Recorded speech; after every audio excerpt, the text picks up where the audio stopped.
Assalamualaikum warahmatullahi wabarakatuh.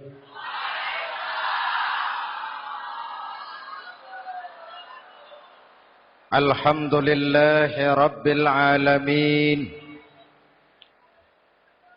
Wassalatu wassalamu ala asyrafil mursalin Sayyidina wa maulana Muhammadin wa ala alihi wa sahbihi ajmain, amma ba'du. Saudara-saudara kaum muslimin yang berbahagia, hadirin, kesempatan malam ini saya ingin cerita akhirat saja. Sudah pernah ke akhirat belum? Mau? Kalau mau saya daftar, besok berangkat. Salah satu rukun iman yang 6, percaya kepada adanya akhirat. Satu saat alam ini akan hancur sehancur-hancurnya. Bumi, gempa, gunung, meletus, air laut tumpah ke darat.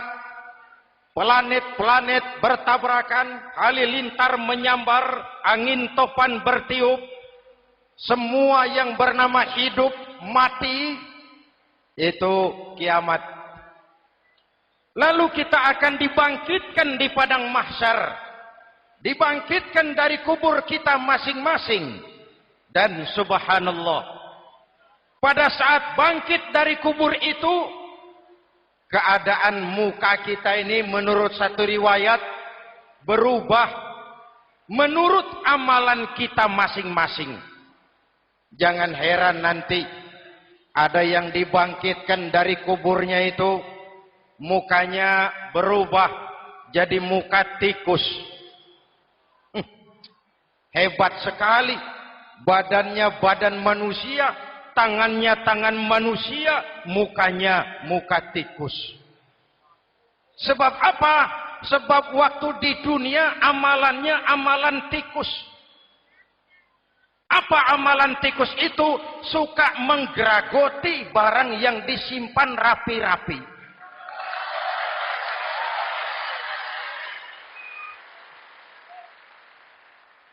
Itu nanti koruptor-koruptor yang menggeragoti uang rakyat. Itu nanti bangkit mukanya muka tikus. Na'udzu. Saudara lihat, oh ini yang geragoti uang rakyat mukanya muka tikus. Ada lagi yang bangkit dari kubur, mukanya itu berubah jadi muka harimau. Kenapa? Waktu di dunia amalannya amalan harimau. Apa harimau itu? Mau menang sendiri, keras kepala, kupeh. Di mana ada hutan, rajanya pasti harimau. Padahal hutan belum pernah bikin pemilihan umum. Betul? Tapi harimau tidak peduli. Ada pemilihan umum atau tidak, saya raja hutan. Setelah naik jadi raja di hutan, harimau bukan melindungi rakyatnya, malah makanin rakyatnya.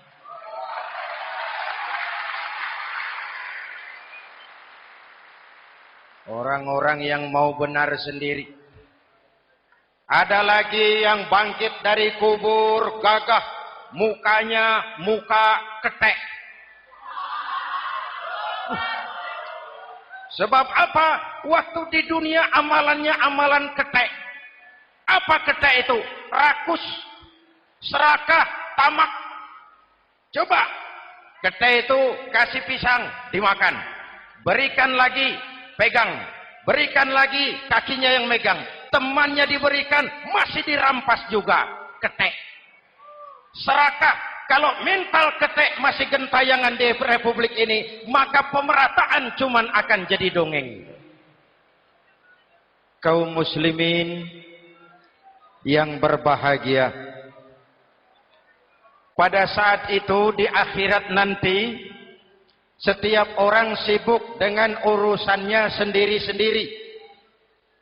Boleh jadi setiap kita lalu akan dimintakan pertanggungjawaban jawab. Boleh jadi orang tua tidak sempat lagi mengingat anaknya. Saudara tidak lagi sempat memikirkan saudaranya. Tiap orang akan dimintakan pertanggungjawaban jawab. Dalam kondisi seperti itu, Rasulullah mengajarkan sab'atun yudhilluhumullahu yawma la dhilla illa zilluh. Ada 7 golongan manusia yang di akhirat nanti akan langsung mendapat perlindungan dari Allah Subhanahu wa taala. Orang lain sibuk, dia tenang. Orang lain resah dan gelisah, dia ayem. Kenapa? Mendapat perlindungan dari Allah. Sebab ketika di dunia, ia memberikan perlindungan kepada orang banyak. Siapa mereka? Mudah-mudahan kita termasuk salah satu di dalamnya. Mencari perlindungan Allah lebih-lebih dalam situasi sekarang ini. Pertama, imamun adil.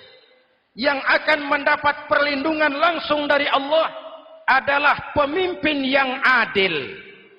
Sebab apa? Pemimpin yang adil melindungi banyak rakyat, maka pantas di akhirat dilindungi oleh Allah Subhanahu. Kita ini kan zon politikan. Kita ini makhluk yang tidak mungkin hidup sendiri-sendiri. Untuk melaksanakan hajat bersama, kita memerlukan pemimpin. Memilih pemimpin itu tidak sulit. Dalam fikih, ketika sholat, itu dijelaskan bagaimana cara memilih imam. Siapa yang diangkat jadi imam? Pertama, a'lamuhum. Orang yang paling alim di kampungmu siapa? Angkat jadi imam. Yang paling alim, paling menguasai persoalan, sehingga bisa membawa bangsa keluar dari kesulitan. Pemimpin yang bisa menyelesaikan masalah, bukan yang menimbulkan masalah.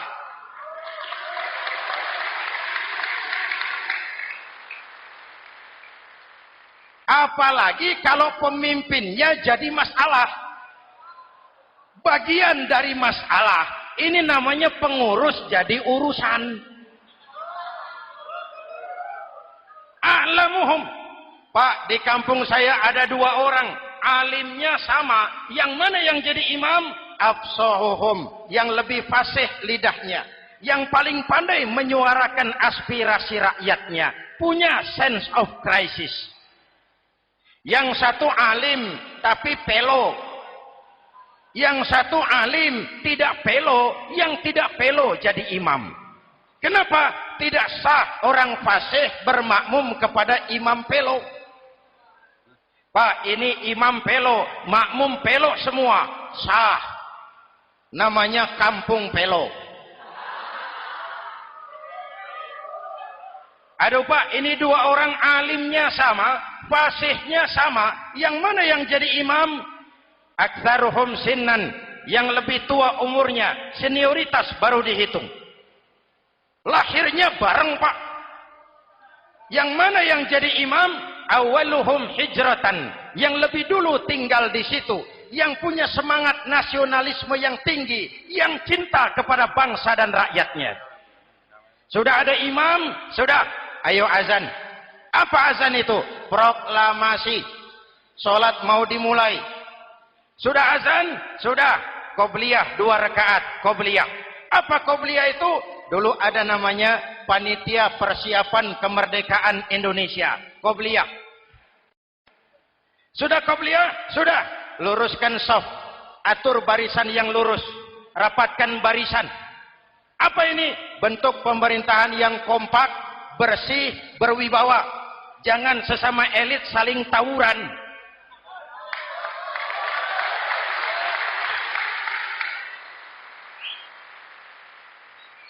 Luruskan shaf. Lalu shaf yang terdepan hendaknya diisi orang yang sedikit alim. Tidak perlu alim betul, sedikit alim. Maksudnya apa? Kalau imam keliru dia bisa tegur. Kalau imam salah dia bisa tegur. Kalau imam batal dia bisa gantikan. Ini wakil-wakil makmum. DPR, DPRD. Wakil-wakil makmum. Sudah. Ayo imam, pimpin sholat. Sepakati dulu, kita mau sholat apa? Rakaatnya berapa? Surah yang mau dibaca apa? Pakai sujud tilawah apa tidak? Supaya makmum tidak kaget-kagetan. Rakyat harus dikasih tahu pemimpinnya mau kemana. Visinya apa? Supaya makmum ikutnya ikhlas. Jelas? Hadirin yang saya hormati, kita memerlukan pemimpin yang adil, yang menaungi rakyatnya, sehingga dengan demikian nanti mereka akan dinaungi langsung oleh Allah Subhanahu. Mudah-mudahan Allah memberikan kepada kita rakyat dan bangsa Indonesia ini pemimpin yang adil. Saya yakin perjalanan waktu akan mengantarkan kita di mana orang-orang akan terbuka topengnya sehingga akan jelas mana pembela rakyat, mana penyengsara rakyat.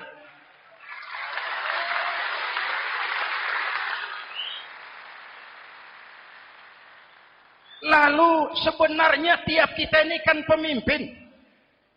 Pak Lurah pemimpin di kelurahannya, Pak Camat pemimpin di kecamatannya, kepala suami pemimpin di rumah tangganya, anak muda pemimpin bagi dirinya. Dan setiap kita akan dimintakan pertanggungan jawab tentang apa yang kita pimpin. Marilah setiap kita berusaha menjadi pemimpin yang adil. Satu. Yang kedua, syab nasya'a fi ibadatillah. Anak muda yang tekun beribadah kepada Allah. Amin. Remaja adalah masa depan kita semua. Akan bagaimana Republik Indonesia, bahkan akan bagaimana Islam di Republik Indonesia 20, 30, 40 tahun yang akan datang, anak-anak kita jawabannya. Jelas? Maka menghancurkan Islam tidak usah menyegel masjid, tidak usah menutup pesantren, tidak perlu melarang pengajian, cukup dengan meracuni remaja dan pemuda Islam, menjauhkan mereka dari agama dan ulama. Kalau mereka sudah jauh dari agama dan ulama, tinggal menunggu pergantian generasi.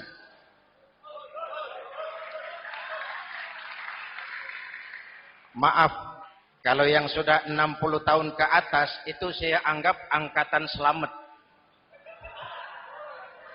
Generasi tanda seru. Insya Allah mantap akidahnya, tidak goyah imannya. Tapi yang 30 tahun ke bawah, adik-adik saya ini, the next generation. Kalian yang jadi pilot project. Hei remaja-remaja Islam, kalau mau jadi remaja dan pemuda modern, jangan dekat-dekat ke masjid kuno.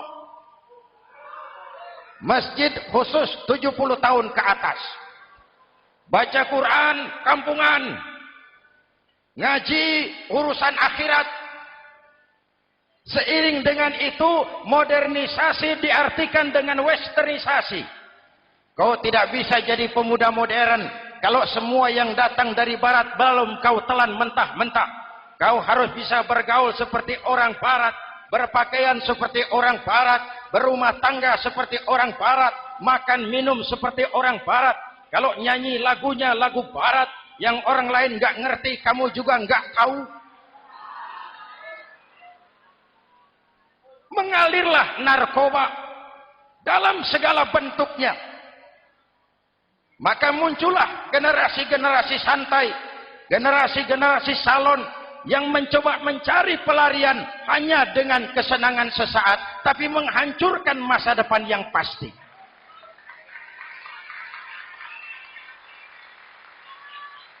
Maka mengalirlah free love, free sex, Samenleben, hidup bersama di luar nikah alias kumpul.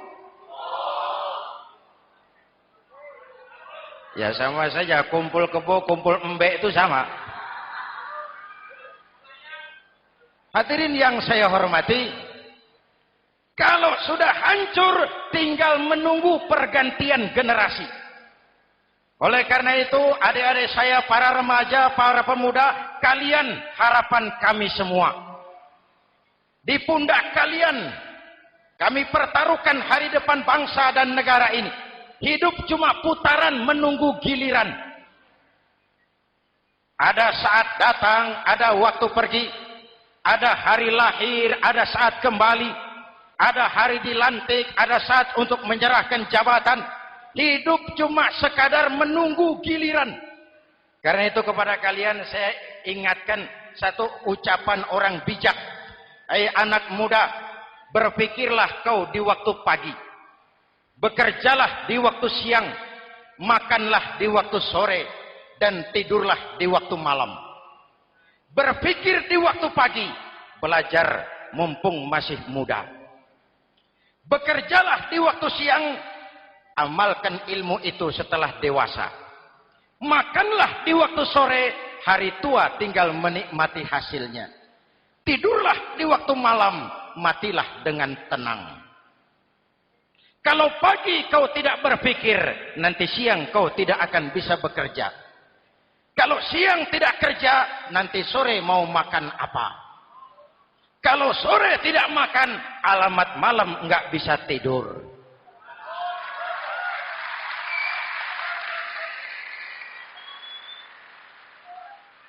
Kalau waktu remaja, waktu muda maunya santai-santai saja, dewasanya bingung. Kalau dewasanya bingung, hari tua terlunta-lunta. Kalau hari tua terlunta-lunta, matinya menteleng.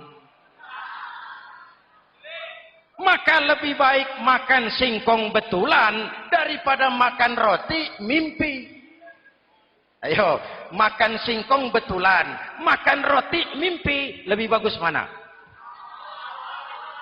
Lebih bagus makan roti betulan. Kalau perlu, lebih baik sekolah sambil dagang koran, sekolah sambil parkir mobil, sekolah sambil semir sepatu, daripada petatang peteteng tanpa prospek hari depan yang ada artinya.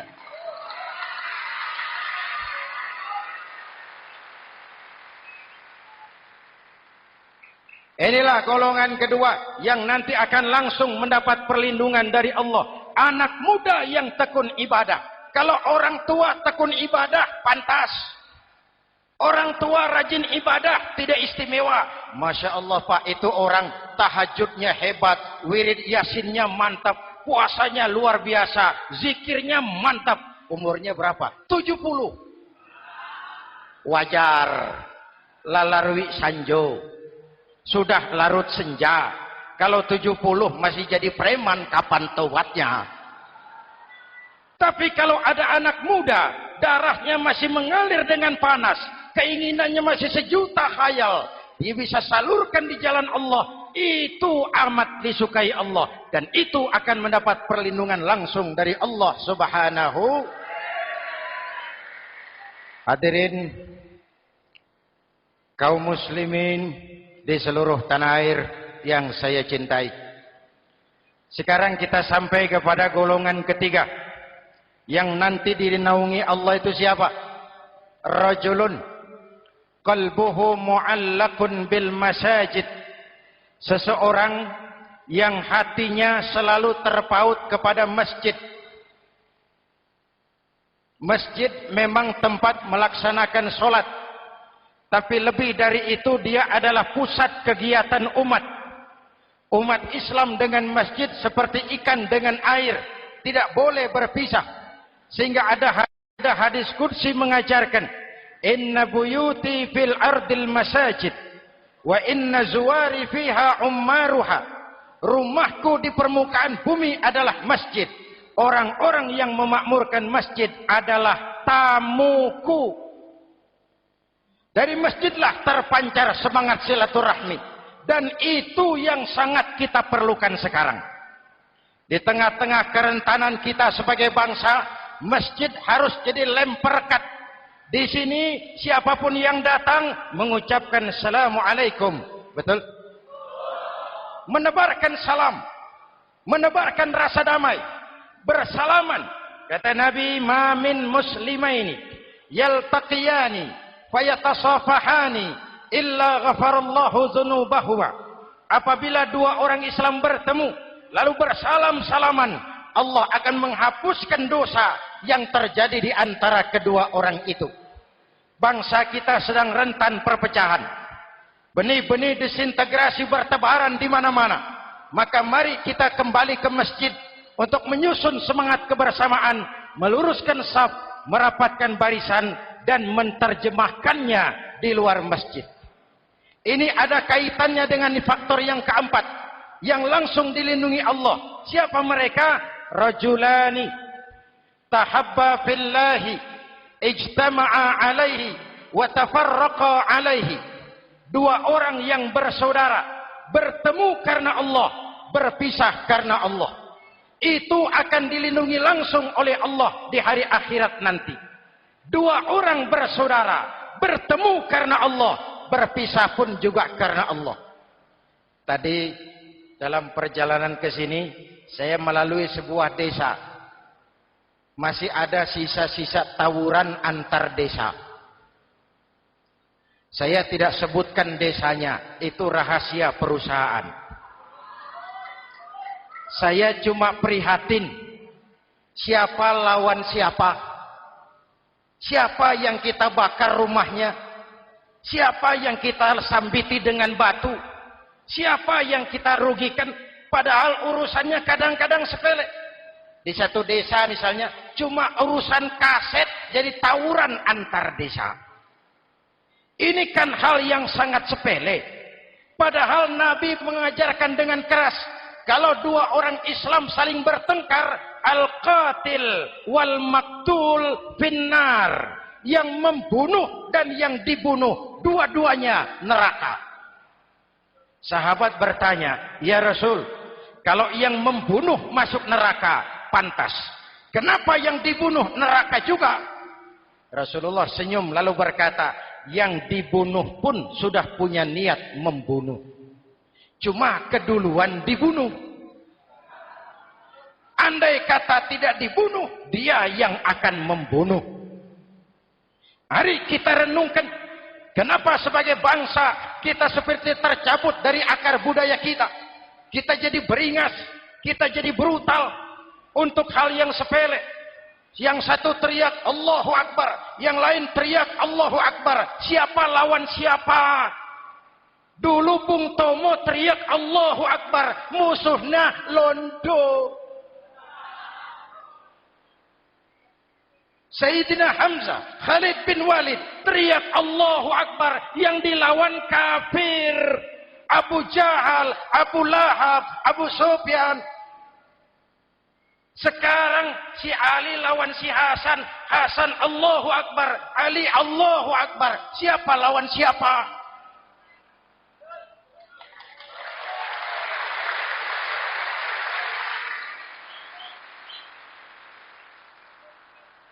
Kenapa kita jadi begitu mudah menggunakan nama Tuhan untuk melampiaskan ambisi pribadi?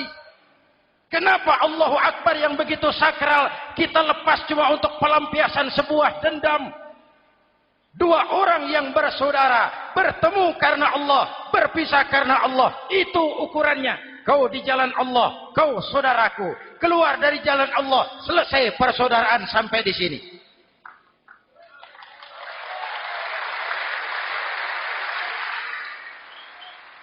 Hadirin, lewat mimbar ini saya kembali menekankan, mari kita pelihara kerukunan. Pertama, rukun antar umat seagama. Sesama muslim harus bersatu. Yuk, kita rukun yuk. Kita kompak yuk. Kita bersatu yuk. Sesama muslim, kaos boleh berbeda, boleh. Jaket boleh tidak sama, silakan. Paham politik boleh berbeda, boleh.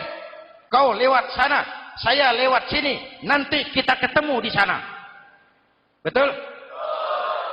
Mari lapang dada menerima perbedaan, tetapi mengarah kepada satu tujuan yang sama. Walaupun bineka, kita ini tunggal. Seperti dilatih di masjid ini. Dua orang yang bersaudara, bertemu karena Allah, berpisah karena Allah. Hati-hati, di masyarakat sekarang ini kan lebih banyak tukang kompor daripada tukang lem. Tahu tukang kompor? Hangati sana, panasi sini, bakar sana, sulut sini. Terbakar kita, dia lari tepuk tangan. Udah capek kita rakyat diobok-obok. Udah capek kita rakyat dialamatkan, dijadikan address. Semua kalau pidato demi rakyat, untuk rakyat, buat rakyat, padahal nggak pernah kenal sama rakyat. Kita cuma jadi alamat. Mari kita kokohkan akar kebersamaan. Kita sama-sama anak Ibu Pertiwi. Di negeri ini kita dilahirkan. Air negeri ini yang kita minum. Udara negeri ini yang kita hirup. Kalian remaja, kalian pemuda, lebih bertanggung jawab karena kalian anak Ibu Pertiwi. Hadirin yang saya hormati, maka tetaplah jaga semangat kebersamaan. Ini yang keempat.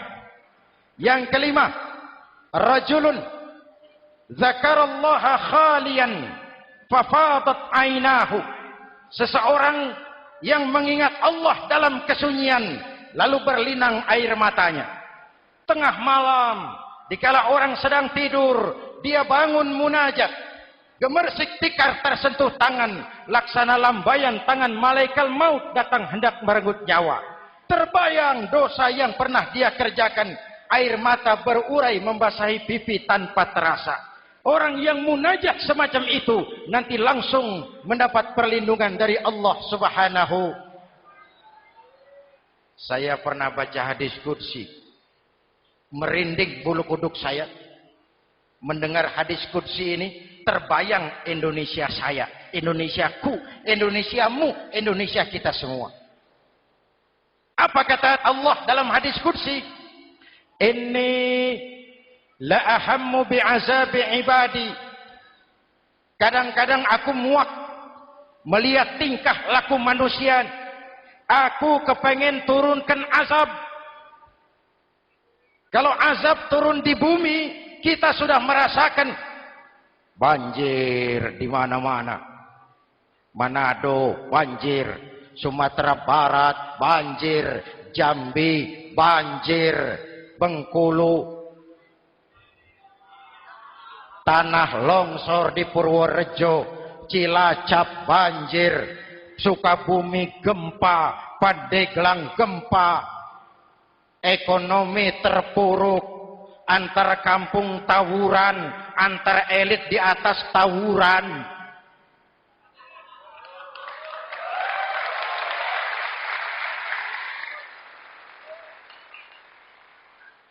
Hutang numpuk.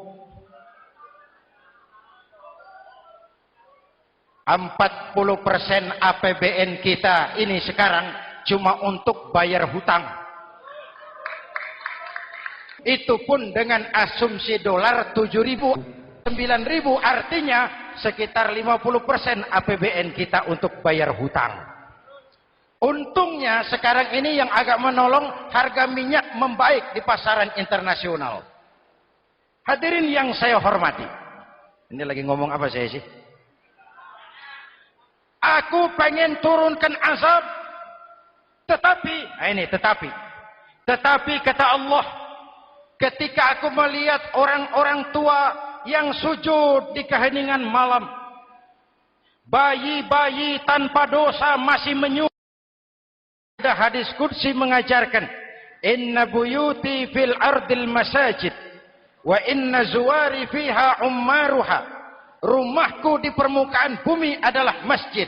Orang-orang yang memakmurkan masjid adalah tamuku.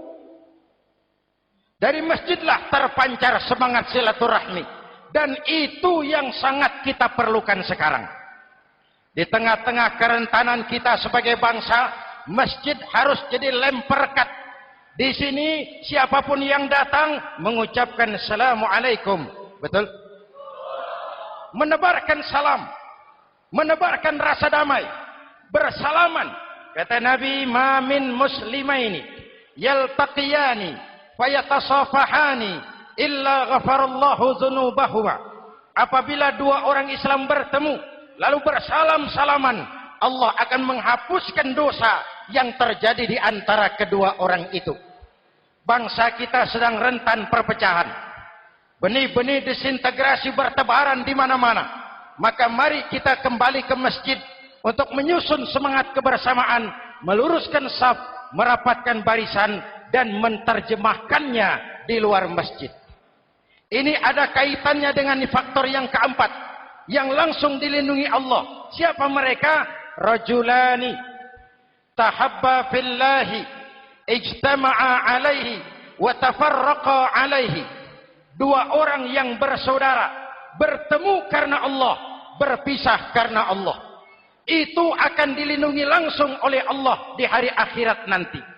Dua orang bersaudara, bertemu karena Allah, berpisah pun juga karena Allah. Tadi dalam perjalanan ke sini, saya melalui sebuah desa. Masih ada sisa-sisa tawuran antar desa. Saya tidak sebutkan desanya, itu rahasia perusahaan. Saya cuma prihatin, siapa lawan siapa? Siapa yang kita bakar rumahnya? Siapa yang kita sambiti dengan batu? Siapa yang kita rugikan? Padahal urusannya kadang-kadang sepele. Di satu desa misalnya, cuma urusan kaset jadi tawuran antar desa. Ini kan hal yang sangat sepele. Padahal Nabi mengajarkan dengan keras, kalau dua orang Islam saling bertengkar, al-qatil wal maktul finnar. Yang membunuh dan yang dibunuh, dua-duanya neraka. Sahabat bertanya, ya Rasul, kalau yang membunuh masuk neraka, pantas. Kenapa yang dibunuh neraka juga? Rasulullah senyum lalu berkata, yang dibunuh pun sudah punya niat membunuh. Cuma keduluan dibunuh. Andai kata tidak dibunuh, dia yang akan membunuh. Mari kita renungkan, kenapa sebagai bangsa kita seperti tercabut dari akar budaya kita. Kita jadi beringas, kita jadi brutal untuk hal yang sepele. Yang satu teriak Allahu Akbar, yang lain teriak Allahu Akbar. Siapa lawan siapa? Dulu Bung Tomo teriak Allahu Akbar, musuhnya londo. Sayyidina Hamzah, Khalid bin Walid teriak Allahu Akbar, yang dilawan kafir. Abu Jahal, Abu Lahab, Abu Sufyan. Sekarang si Ali lawan si Hasan, Hasan Allahu Akbar, Ali Allahu Akbar. Siapa lawan siapa?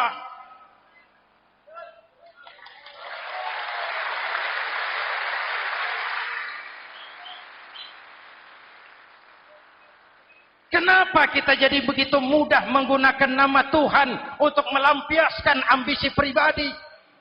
Kenapa Allahu Akbar yang begitu sakral kita lepas cuma untuk pelampiasan sebuah dendam? Dua orang yang bersaudara bertemu karena Allah, berpisah karena Allah. Itu ukurannya. Kau di jalan Allah, kau saudaraku. Keluar dari jalan Allah, selesai persaudaraan sampai di sini.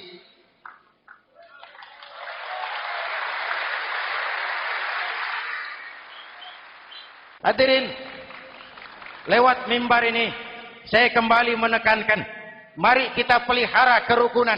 Pertama, rukun antar umat seagama. Sesama muslim harus bersatu. Yuk, kita rukun yuk.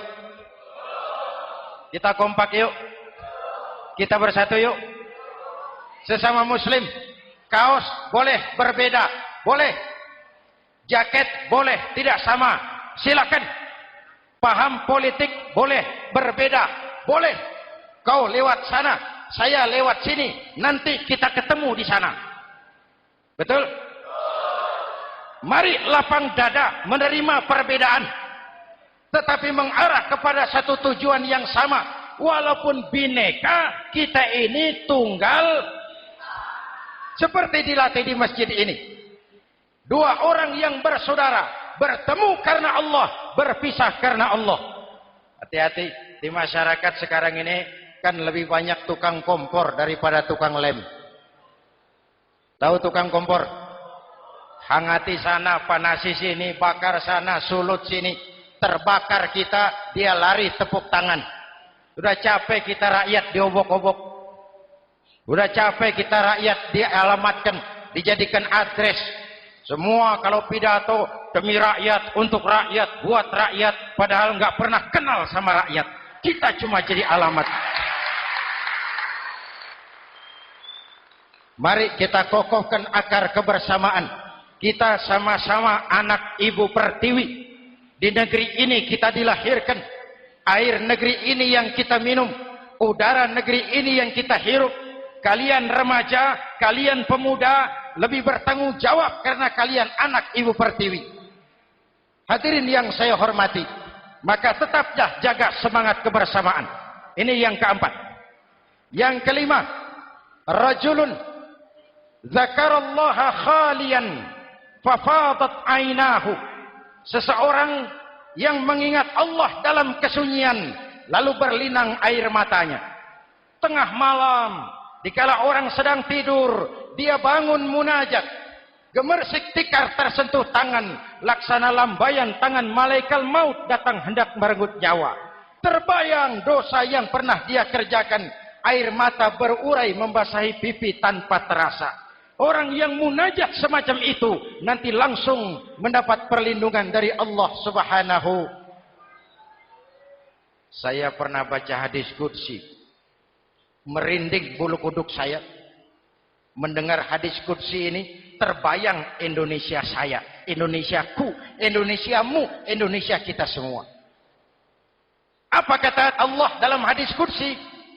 Inni la ahammu bi'azabi ibadi. Kadang-kadang aku muak melihat tingkah laku manusia. Aku kepengen turunkan azab. Kalau azab turun di bumi, kita sudah merasakan banjir di mana-mana. Manado banjir, Sumatera Barat banjir, Jambi banjir, Bengkulu, tanah longsor di Purworejo, Cilacap banjir, Sukabumi gempa, Pandeglang gempa, ekonomi terpuruk, antar kampung tawuran, antar elit di atas tawuran.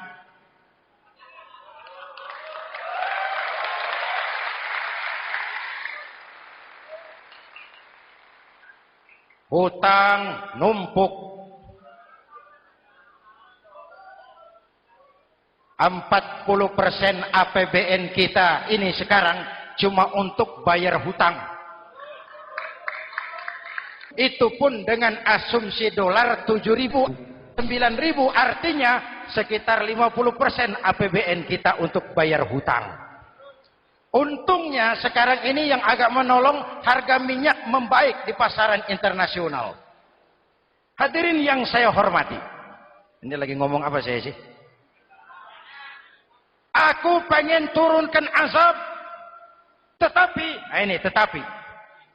kata Allah, ketika aku melihat orang-orang tua yang sujud di keheningan malam, bayi-bayi tanpa dosa masih menyusu, binatang ternak melata mencari makan, murkaku surut, azab aku tarik kembali.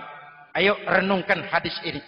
Allah mau marah nggak jadi, azab ditarik, kesulitan diangkat, pertolongan datang, ada yang meredam murka Allah. Allah mau marah nggak jadi. Kenapa? Orang-orang tua yang tengah malam sujud sambil berlinang air mata, itu yang meredam murka Allah. Yang ikhlas menangis kepada Allah, bukan menangis berdasarkan pesanan. Ini kan sekarang apa yang nggak bisa dipesan? Istighosah pesanan, demo pesanan, 10.000 berangkat. Ngerti apa enggak urusan soal lain.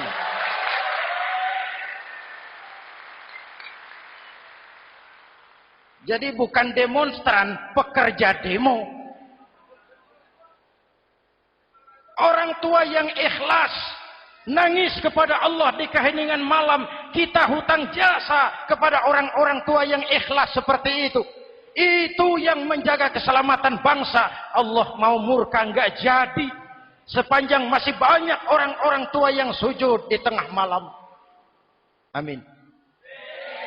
Yang kedua, bayi tanpa dosa masih menyusu. Tanpa dosa. Binatang melata mencari makan.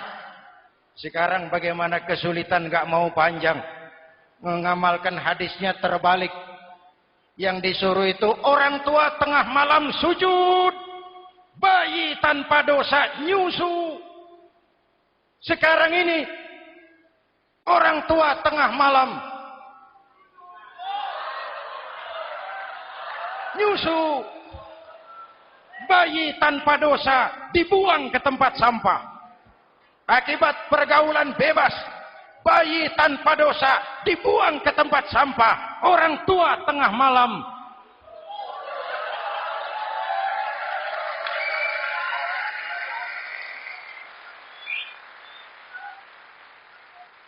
hadirin. Yang keenam, rajulun da'athum ra'atun zatu mansibin wa jamalin ila nafsiha faqala inni akhafu Allah rabbal alamin. Orang yang bermoral dibujuk rayu oleh perempuan cantik, lalu dia berkata, maaf, saya takut kepada Allah. Orang bermoral yang merasakan kehadiran Allah dekat dalam hidup. Umpama waktu puasa, saudara sholat zuhur. Sebelum sholat saudara berwudu. Ketika berkemur saudara korupsi. Sedikit airnya saudara minum. Jangankan polisi, teman wudu sebelah pun tidak tahu kalau waktu berkemur saudara korupsi. Kenapa kita tidak mau melakukan? Ada rasa malu kepada Allah. Ini yang perlu kita tumbuh kembangkan. Rasa malu kepada Allah subhanahu wa ta'ala. Yang ketujuh, rajulun tasaddaqa bi sadaqatin fa akhfaha. Orang yang bersedekah lalu disembunyikan sehingga tangan kiri tidak tahu apa yang diberikan oleh tangan kanan. Orang yang punya kepedulian tinggi tetapi ikhlas menolong yatim, membantu sesama dalam rangka menegakkan masyarakat yang adil dan makmur. Mari kita mohon kepada Allah, semoga kita semua senantiasa dalam perlindungannya di dunia ini dan lebih-lebih di akhirat nanti. Al-Fatihah. A'udzubillahi Siratal ladzina an'amta 'alaihim ghairil maghdubi 'alaihim waladdallin. Amin. Bismillahirrahmanirrahim. Alhamdulillahi rabbil alamin. Allahumma shalli ala Muhammad wa ala alihi wa sahbihi ajmain. Rabbana taqabbal minna salatana wa siyamana wa qiyamana wa takhashu'ana wa ta'abbudana wa tammim taqsirana ya arhamar rahimin. Allahumma ja'alna minas su'ada'il makbulin wa la taj'alna minal ashqiya'il mardudin. Rabbana zalamna anfusana wa illam taghfir lana wa tarhamna lanakunanna minal khasirin. Afdalu ma qultuhu ana wan nabiyyuna min qabli la ilaha illallah.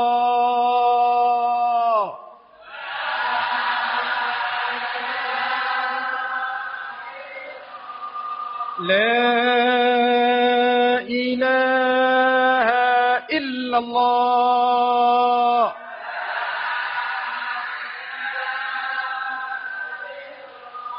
Muhammadur Rasulullah.